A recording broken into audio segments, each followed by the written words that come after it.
오늘은 내 길을 여호와께 맡기라, 내 길을 여호와께 맡기라 라는 제목으로 주님의 은혜를 나누겠습니다. 오늘 본문이 되는 이 시편 37편은 표제에 보듯이 다윗의 시라고 나와서 다윗이 지은 시입니다. 주석을 보면 아마도 다윗이 노년에 이르러서 악인의 번영과 의인의 고통을 배경으로 해서 젊은이들에게 교훈을 주고자 지은 시로 보고 있습니다.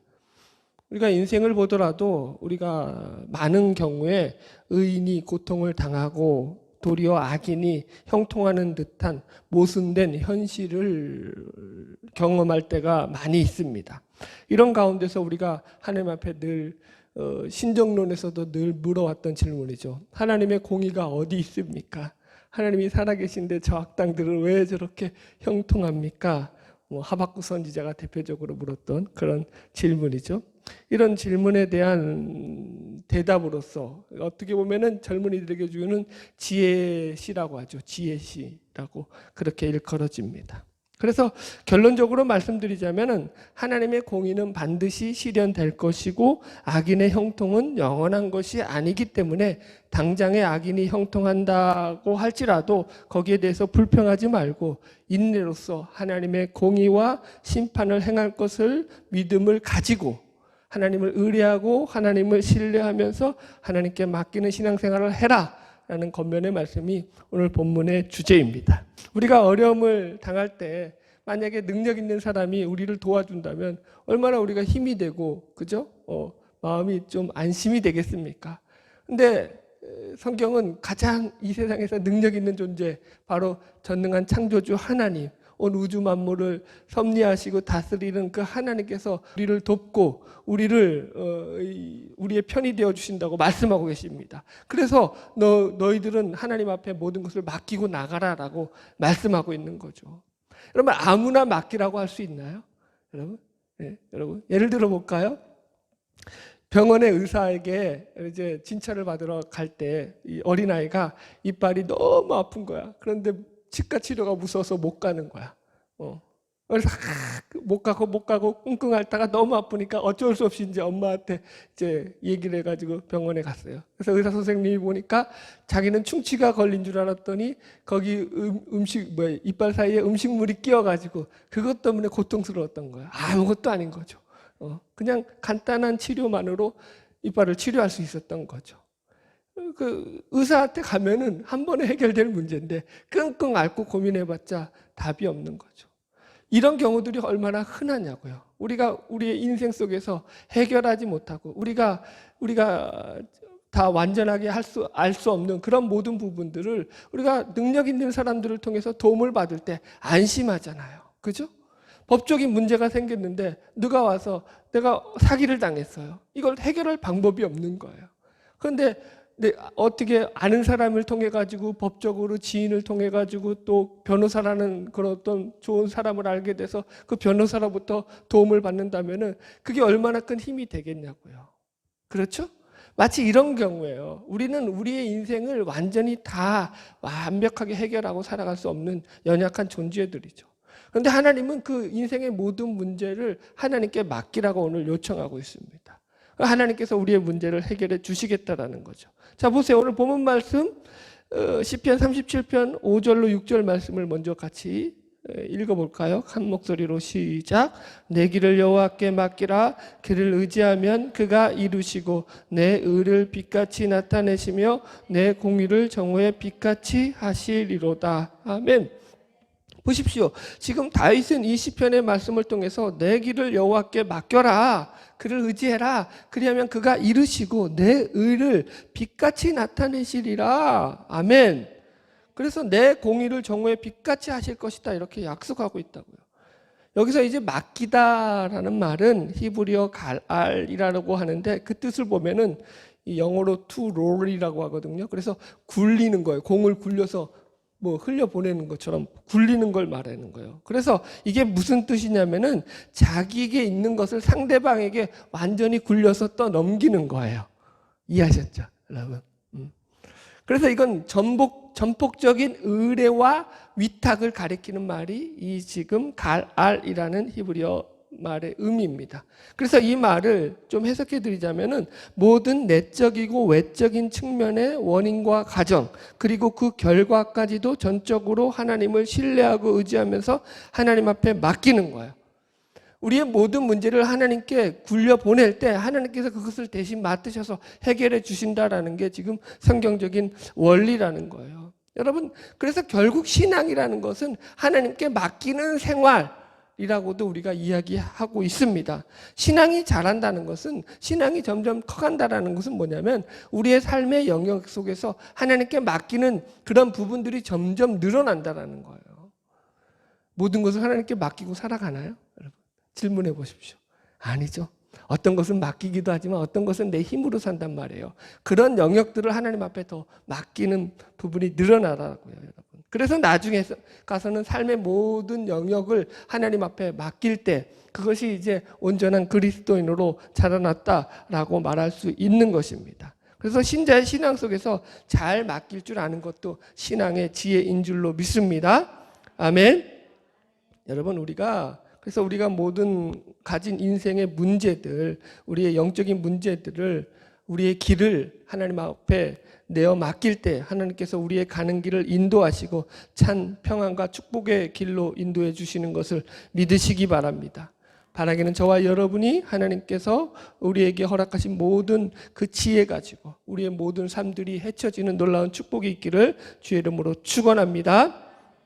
이제 본문을 보면서 그래서 여호와께 맡기는 신앙은 어떤 신앙인지 말씀을 통해 좀 더 묵상하도록 하겠습니다. 첫 번째로 여호와께 맡기는 신앙은 어떤 신앙이냐면 악을 행하는 자들 때문에 불평하지 않는 것입니다. 여기 본문 말씀 시편 37편 1절을 같이 읽어볼까요? 같이 읽겠습니다. 시작. 악을 행하는 자들 때문에 불평하지 말며 불의를 행하는 자들을 시기하지 말지어다. 아멘. 여러분, 여기서 악을 행하는 자들이라는 것은 결국 하나님을 믿지 않는 자들이죠. 그래서 하나님을 두려워하지 않는 자들, 하나님 없이 살아가는 자들을 가리키는 말입니다. 그래서 이들은 두려움의 대상이 없기 때문에 자기 마음대로 행동을 합니다. 그에 비해서 우리 신자들은 어떻게 살아가죠? 우리들은 하나님을 두려워할 줄 알죠.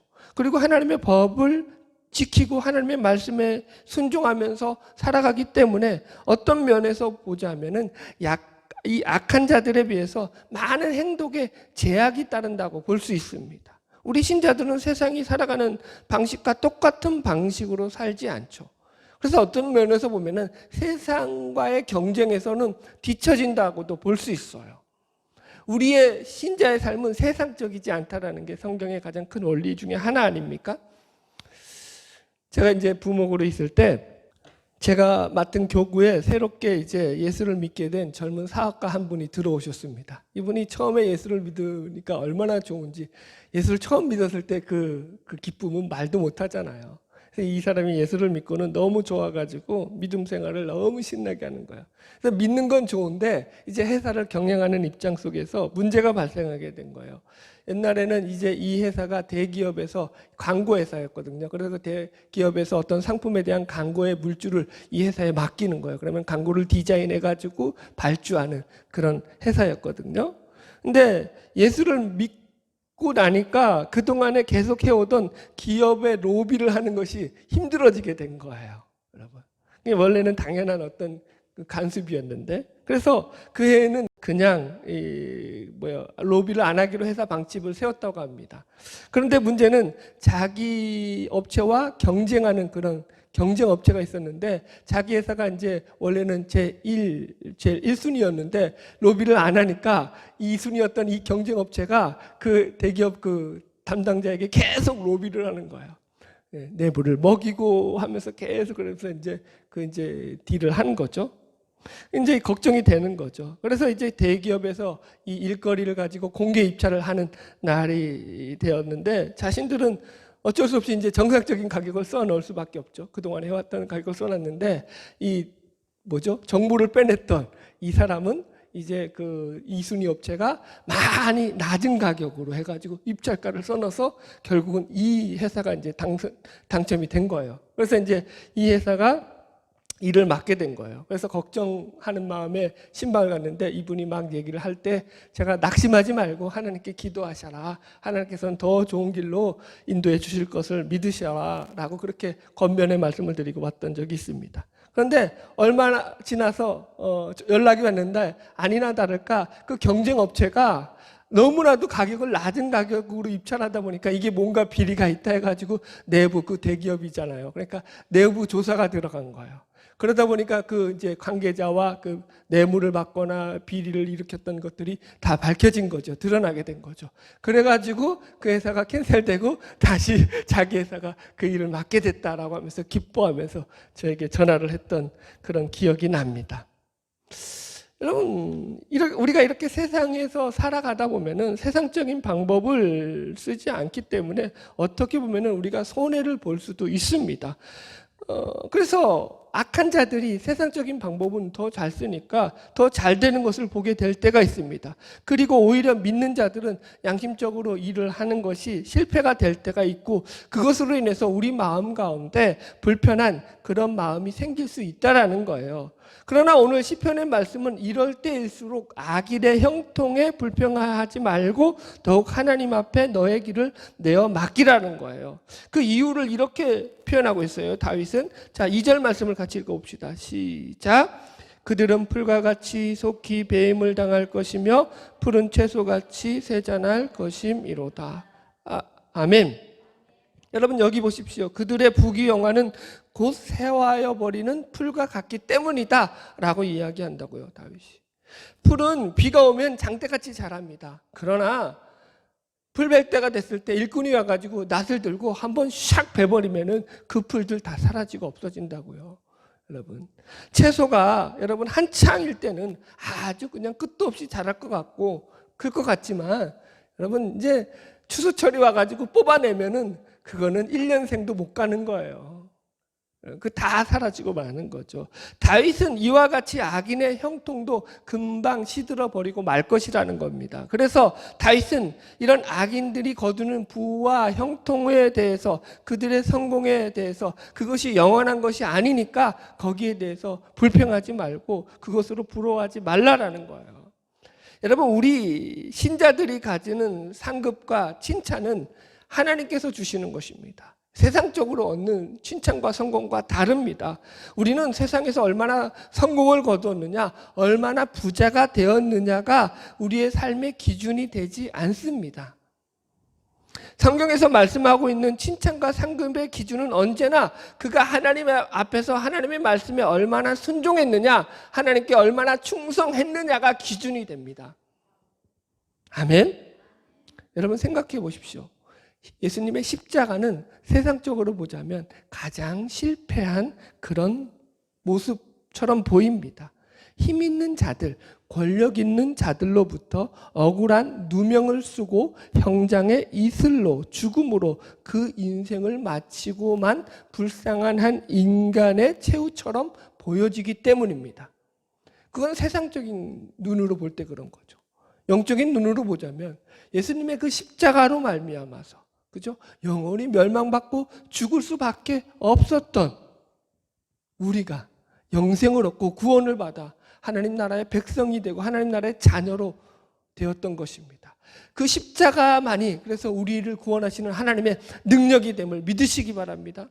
이보다 큰 게 어딨냐고요, 여러분 그래서 이 십자가는 우리를 구원한 참 생명의 길이고 진리의 길이고 은혜의 길이고 소망의 길이 되는 거예요.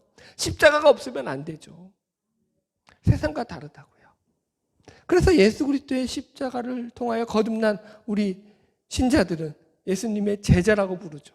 그래서 예수님의 제자가 돼서 우리도 예수님의 십자가처럼 우리의 십자가를 지고 자기를 부인하면서 예수님을 따라가는 삶을 살아간다고요.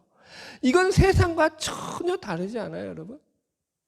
세상에서 어디 자기를 부인하고 자기 십자가를 지고 살아라 이야기하는 데가 어딨냐고요. 아무리 좋은 그 뭐라고 하죠? 상담가를 만나든 어떤 무슨 권력가를 만나든 부자를 만나든 그런 말하는 사람이 어딨냐고요. 성경만이 가르치고 있는 진리인 것을 믿으시기 바랍니다. 그래서 여러분, 우리의 인생의 실패와 성공은 세상의 성공과 실패에 달려있지 않고 우리 주님이 우리를 어떻게 보시느냐, 우리를 어떻게 평가하시느냐에 달려있는 것을 믿으시기 바랍니다. 그래서 늘 우리는 우리 중심에 예수 그리스도를 모시고 살아야 하는 것입니다. 사랑하는 우리 성도 여러분, 악인의 형통을 부러워하지 마시기를 바랍니다. 악인의 복에는 여러분 뿌리가 없어요. 그 복은 자신의 욕심과 이익을 채우고자 하는 인간의 탐욕만이 있을 뿐이지 거기에 어떤 가치와 의미가 없다고요. 여러분, 안 그래요, 여러분? 성경에 보면 누가복음에 음부에 간 부자, 그죠? 그죠? 낙원에 간 거짓 나사로와 음부에 떨어진 이 부자 이야기가 나오잖아요. 이 부자를 성경이 뭐라고 말하고 있죠? 날마다 호화로이 연락하는 한 부자가 있어로 시작합니다. 얼마나 돈이 많으면 매일, 이 연락이라는 게 잔치잖아요. 잔치를 베풀고 매일 파티를 베풀면서 흥청망청 사는 그런 인간이라고요. 세상에서 누릴 걸 다 누리고 살았는데 어디 갔다고요? 하나님 평가할 때 그것은 인생의 성공이 아니라 인생의 실패였다고요. 그래서 음부에 떨어졌다고요. 음부에 떨어지자마자 그는 그 불꽃 가운데서 고통스러워하면서 이제 너무 그 고통스러우니까 자기에게 물 한 방울만 떨어뜨려서 자기 혀를 좀 서늘하게 해달라라고 하는 부탁을 함에도 불구하고 그 부탁조차 허락되지 않는 곳이 바로 이 음부였다라는 것을 우리가 확인할 수 있습니다. 여러분, 이게 누구의 교훈이죠? 예수님께서 직접 말씀하신 말씀의 교훈이라는 걸 잊지 마시기 바랍니다. 실제라고요. 에이, 죽어봐야 알지. 이 사람은 여러분 악인이에요, 악인. 악인들이 가지고 있는 생각이라고요. 악인들은 죽음 이후를 생각하지 않는다고요. 죽고 나면 그때 후회해도 늦는 거예요. 여러분, 결국 죄를 가까이 하는 자는 망하는 것입니다. 그러므로 하나님을 경외하는 신자들은 하나님의 말씀대로 순종하며 살아가고 하나님의 말씀을 의지하며 살아갈 때 하나님이 우리의 인생을 책임져 주실 것이기 때문에 악인의 형통을 부러워하지 않으며 온전히 하나님께 우리의 삶을 맡기고 살아갈 수 있음을 믿으시기 바랍니다. 할렐루야. 두 번째로 하나님께 맡기는 삶은 여기서 여호와를 의뢰하고 선을 행하는 것이다, 이렇게 나옵니다. 자, 우리 본문 말씀 10편 37편 3절 말씀을 같이 읽어봅시다. 시작. 여호와를 의뢰하고 선을 행하라. 땅에 머무는 동안 그의 성실을 먹을거리로 삼을지어다, 이렇게 나옵니다. 여러분, 이 시편은 제가 다윗의 시라고 말씀드렸습니다. 그래서 다윗이 노년에 젊은이들을 향해서 권면하는 지혜 시편이다라고도 말씀드렸습니다. 이 말은 무슨 말이냐면은 다윗이 자신의 인생을 돌아보면서 자신에게 하나님께서 베풀어 주신 크신 은혜를 돌아볼 때에 최고의 복된 삶이 결국 어떤 삶이냐? 하나님을 의뢰하고 선을 행하는 삶이었다라고 지금 고백하고 있는 거예요. 너희가 복된 인생을 살고 싶으냐? 그러면 먼저 여호와를 의뢰하라라는 것입니다. 할렐루야. 여기서 의뢰하다라는 말은 히브리어 바타치라는 말로 영어로 to trust라는 말을 써요. 그래서 신뢰하다라는 말이 더 정확한 번역이라고 했습니다. 그러니까 여호와를 신뢰하면서 믿고 따르는 삶이 여호와를 의뢰하는 삶입니다. 선을 행하는 것도 마찬가지예요. 여러분, 성경에서 선은 오직 여호와 하나님 한 분인 것을 믿으시기 바랍니다. 그래서 이 선은 지금 윤리적으로 어떤 도덕적으로 착한 일을 행한다는 것 이기 이전에 하나님을 신뢰함으로 하나님의 뜻대로 살아가는 삶을 가리키는 삶이 선을 행하는 삶이에요, 여러분.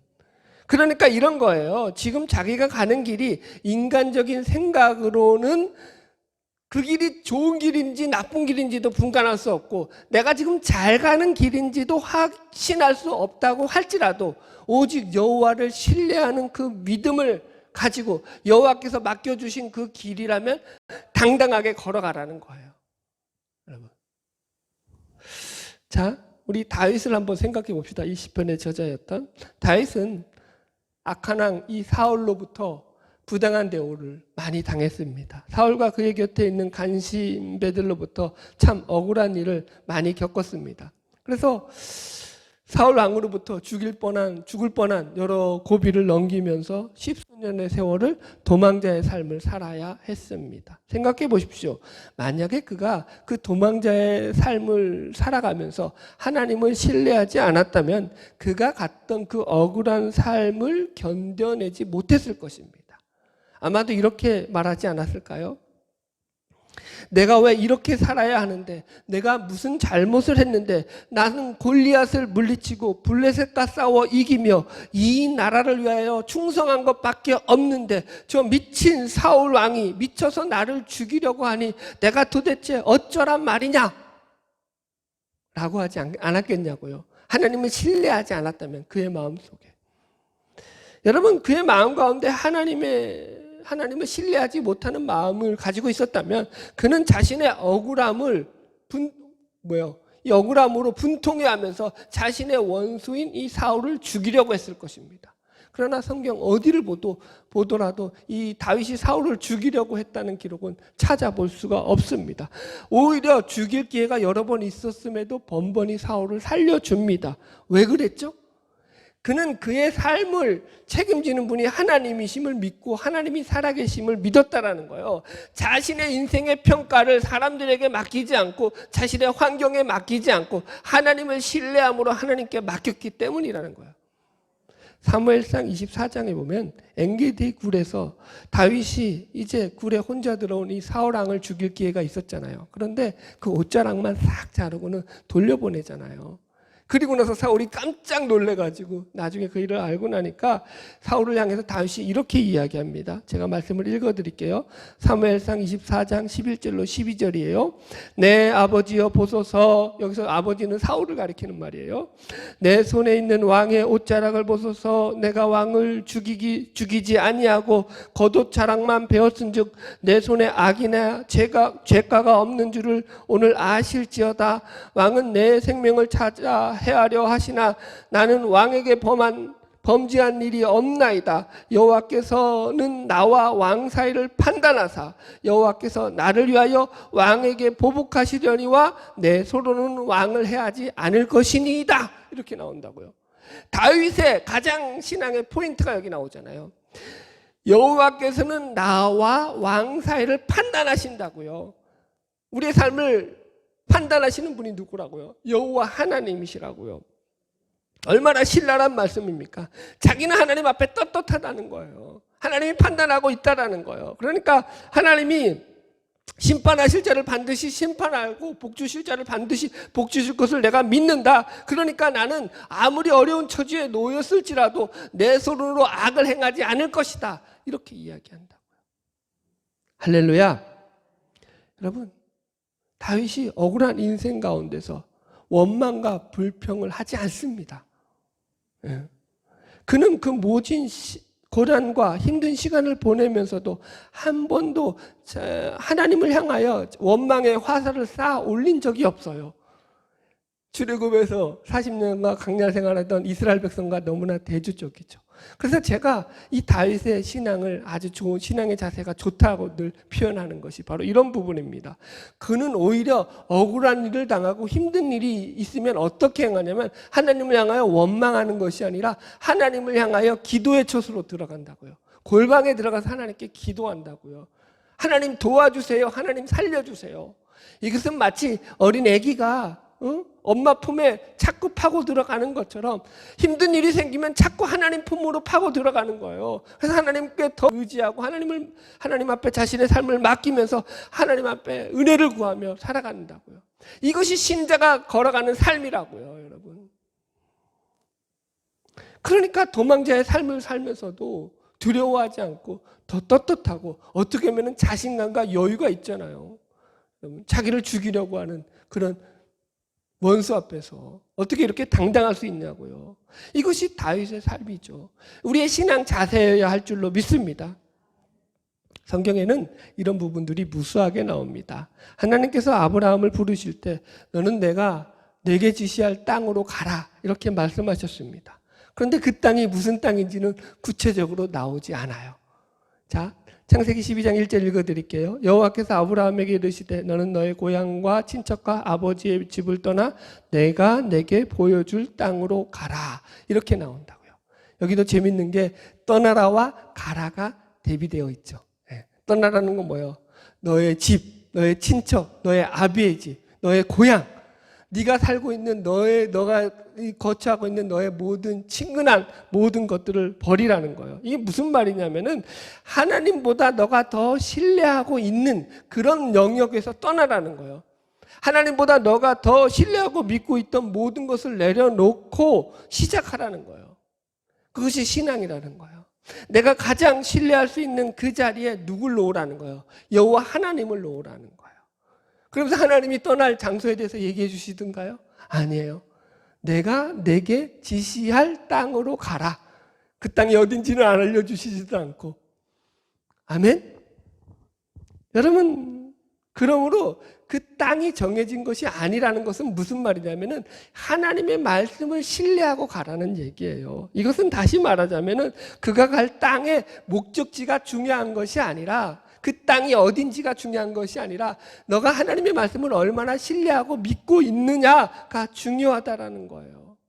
그래서 히브리서 11장 믿음장에 보면은 이것을 아브라함의 믿음이라고 표현하면서 아브라함이 믿음으로 순종하여 장래 유업으로 받을 땅에 나아갈 때 갈 바를 알지 못하고 나아갔으니 이렇게 나온다고요. 여러분, 혹시 여러분의 지금 앞길에 막막한 게 있나요? 가는 길 가운데 답이 안 보이는 게 있나요? 여러분, 하나님을 신뢰하세요. 할렐루야. 여기 3절 다시 보세요. 37편 3절. 여기 하반절에 이렇게 나와. 여호와를 의뢰하고 선을 행하라. 땅에 머무는 동안 그의 성실을 먹을 거지로 삼을지어다. 누구의 성실이에요? 여기서 그의 성실은 하나님의 성실이라고요. 하나님이 성실함으로 너의 인생을 책임질 것을 믿으라는 거예요. 여러분, 모세가 40년 동안에 도망자의 삶과 살인자의 삶으로서 도피 생활을 하면서 자기가 그런 생활을 하는 이유가 애굽에서 이스라엘 백성들을 인도하여 내어서 강야의 여정길을 이제 이끌어갈 지도자로서의 하나님께서 그를 훈련시키는 과정이라고 모세가 알았나요? 몰랐나요? 전혀 몰랐죠. 80이 돼서 하나님의 부름 받고 나서야 아는 거라고요. 알고 가는 길이 아니라니까요, 여러분들. 여러분 지금 가는 길을 아셔요? 내가 지금 어디로 가는지 알아요? 모른다고요. 하나님을 신뢰하시라고요. 그래서 오늘 하루도 하나님을 신뢰함으로 열심으로 하나님이 나에게 성실함으로 나를 이끌어 가시듯이 여러분도 열심으로 하나님을 신뢰함으로 살아가는 저와 여러분 되기를 주의 이름으로 축원합니다. 마지막 여호와께 맡기는 삶이 뭐냐? 여호와를 기뻐하는 것이다. 이렇게 나옵니다. 자, 오늘 시편 37편 4절 말씀 또 읽읍시다. 시작. 또 여호와를 기뻐하라. 그가 내 마음의 소원을 내게 이루어 주시리로다. 아멘. 할렐루야. 그래서 다윗은 결국 하나님께 맡기는 신앙이란 여호와 하나님을 기뻐하는 것이다. 이렇게 말하는 거예요. 여호와 하나님을 기뻐한다라는 것은 곧 하나님을 사랑한다는 것이고 하나님이 누구신지를 아는 거죠. 그래서 유명한 요한복음 17장 3절 말씀, 영생은 곧 유일하신 하나님과 그의 아들 예수 그리스도를 아는 것이다. 아멘. 여러분, 영생이 결국 하나님을 아는 일이라니까요. 내가 하나님을 얼마나 아느냐의 문제라는 거예요. 하나님이 누구신 줄 아는 만큼 그분으로 인해 기뻐한 삶을 살 수 있는 거예요. 세상은 하나님을 모르니까 여러분들 자기의 기쁨을 추구하고 살아가죠. 여러분, 우리가 하나님을 알아가면 알아갈수록 세상에 빠져있던 우리의 눈이 점점 영원한 저 하늘나라의 소망을 두고 하늘나라를 바라볼 수 있게 될 뿐만 아니라 날마다 우리가 하나님 안에서 참 기쁨과 소망을 얻게 되는 것을 믿으시기 바랍니다. 그래서 마태복음 13장에 보면 천국 비유가 3가지가 나오는데 이 천국 비유의 3가지가 바로 이런 개념으로 설명되고 있어요. 점점 더 좋은 것을 알므로 인해서 좋은 것을 알아서 그것을 갖다가 추구하고 쫓아가는 삶. 예를 들어서 첫 번째가 뭐죠? 밭의 감주인 보아 비유. 그죠? 두 번째가 뭐예요? 그죠? 좋은 진주를 발견한 거. 그죠? 그 다음에 그물에 달린 물고기 비유가 3가지 비유잖아요. 여러분 보세요. 밭에 감추인 보화를 발견한 거예요. 어떤 사람이. 그러니까 이 보화는 그 어떤 자기의 소유를 다 팔아서 그것을 살지라도 자기 소유보다도 훨씬 더 가치가 있고 귀하다는 것을 아니까 자기의 소유를 팔아서 이 밭을 산다고요. 밭이 목적이에요? 보화가 목적이에요? 보화가 목적이죠. 갇힌 진주도 마찬가지죠. 여러분, 오늘날에 뭐 진주가 좀 흔해졌지만, 우리 이 성경시대 이 진주는, 그러니까 예수님의 비유로 보자면 자신의 소유를 다 팔지라도 그 소유보다도 훨씬 더 값이 나가는 진주였다고요. 그래서 값진 진주라고요. 그래서 이 사람도 자신의 소유를 다 팔아서 그 진주를 산다고요. 이와 같다고요, 여러분들. 천국은 우리가 투자한 것보다 훨씬 더 가치 있고 좋은 것들로 우리에게 채워진다고요. 물고기 비유도 마찬가지예요. 그물에 걸린 고기 중에서 다 그것이 그릇에 들어가는 것이 아니라 좋은 물고기. 예, 요한복음 강의 들었던 분은 알죠. 좋은 물고기가 뭐예요? 옵사리온이에요? 익투스예요? 익투스. 아유, 똑똑하셔. 값진 물고기, 상품성 있는 물고기, 값어치 있는 물고기는 여러분 모아둔다고요. 아무 물고기나 모아두는 게 아니라고요, 여러분들. 할렐루야. 이와 같이 우리가 하나님을 알면 알아갈수록 우리 삶 속에서 하나님께서 부어주시는 참 기쁨과 소망이 넘쳐나게 되는 것을 믿으시기 바랍니다. 도대체 세상 사람들은 이렇게 말하죠. 하나님을 알고 하나님을 기뻐하는 게 도대체 무슨 의미가 있냐? 여러분 세상이 알 수가 없죠. 하나님으로 기뻐한다는 게 뭔지를 전혀 모르는 거예요. 제가 하나님의 기쁨에 대해서 이야기할 때 종종 인용하는 말씀이죠. 자, 우리 한번 찾아봅시다. 사도행전 5장 40절로 41절. 그들이 옳게 여겨 사도들을 불러들여 책짓질하며 예수의 이름으로 말하는 것을 금하여 놓으니 사도들은 그 이름을 위하여 능욕받는 일에 합당한 자로 여기심을 기뻐하면서 공회 앞을 떠나니라. 아멘. 지금 이 말씀은 초대교회가 세워지면서 예수 그리스도의 복음을 전한다는 이유로 유대의 종교 지도자들로부터 사도들이 핍박을 받고 박해를 받는 장면입니다.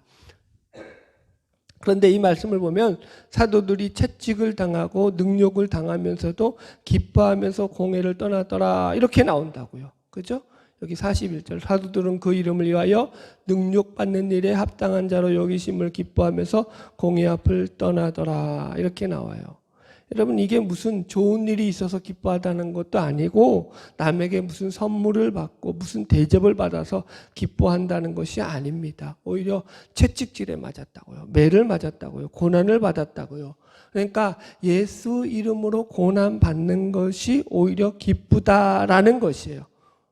그러니까 지금 이 제자들이 기뻐하는 것은 어떤 환경이나 상황 때문에 기뻐한 것이 아니라 그 마음 속에 그 내면 속에 생겨난 어떤 소망으로, 그죠? 어떤 확신으로 인해서 기뻐한다고요.